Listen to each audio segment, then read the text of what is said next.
Je suis persuadé que chaque élu aujourd'hui a parmi ses électeurs qu'il reçoit dans ses permanences des demandes dont la solution passe par la création d'un logement social, passe par la création d'une résidence sociale.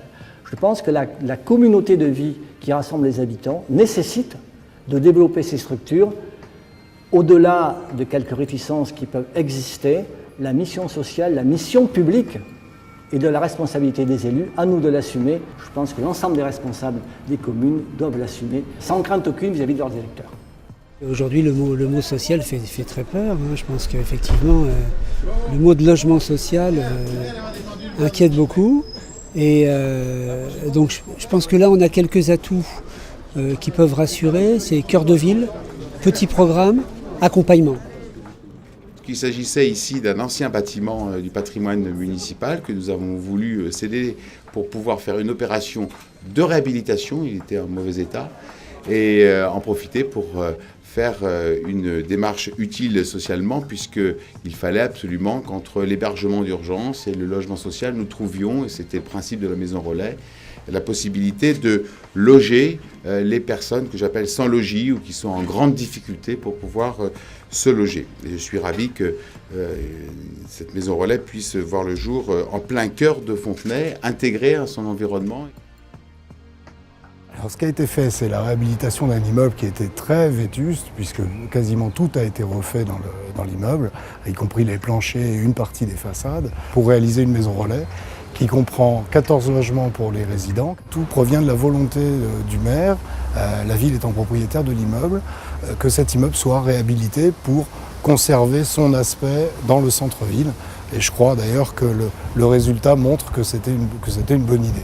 L'idée de la réhabilitation, c'est effectivement que l'immeuble s'insère au mieux au sein du centre-ville, d'un quartier ancien, que l'immeuble ne soit pas particulièrement connoté et qu'il soit intégré dans le tissu urbain.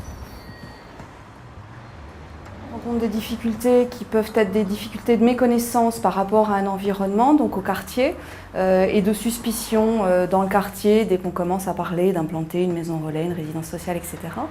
On dit souvent que l'abbé Pierre est la personnalité la plus appréciée en France. Néanmoins, quand on parle d'implanter une maison relais, alors ici ce n'est pas Emmaüs, mais on a d'autres projets avec Emmaüs, donc c'est lié à l'abbé Pierre aussi, on a quand même une forte suspicion du quartier.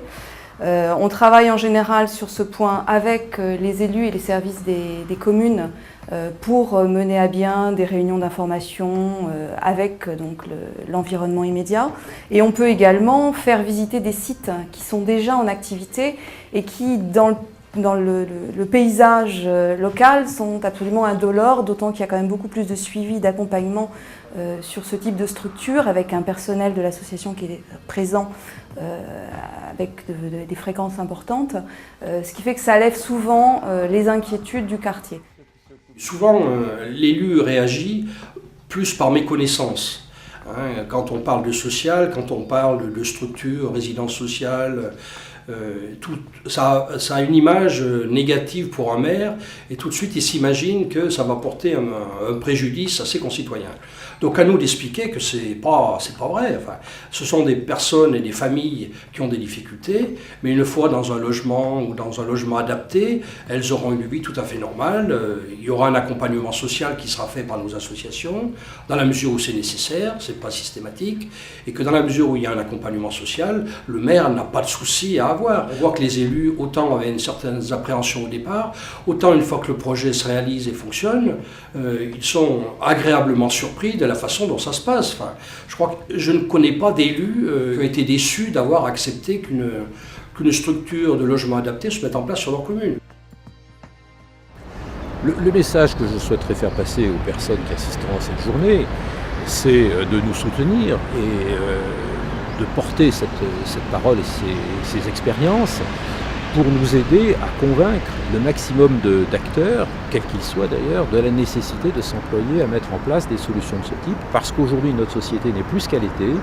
Elle rencontre pour un certain nombre de personnes, pas la totalité, mais un nombre important de personnes, elle rencontre des difficultés à gérer leurs problèmes d'accès au logement, et que ça, nous pensons, c'est une solution adaptée qui est de nature à faire baisser une partie de la pression que nous rencontrons tous par rapport au problème d'accès au logement en ce moment en France.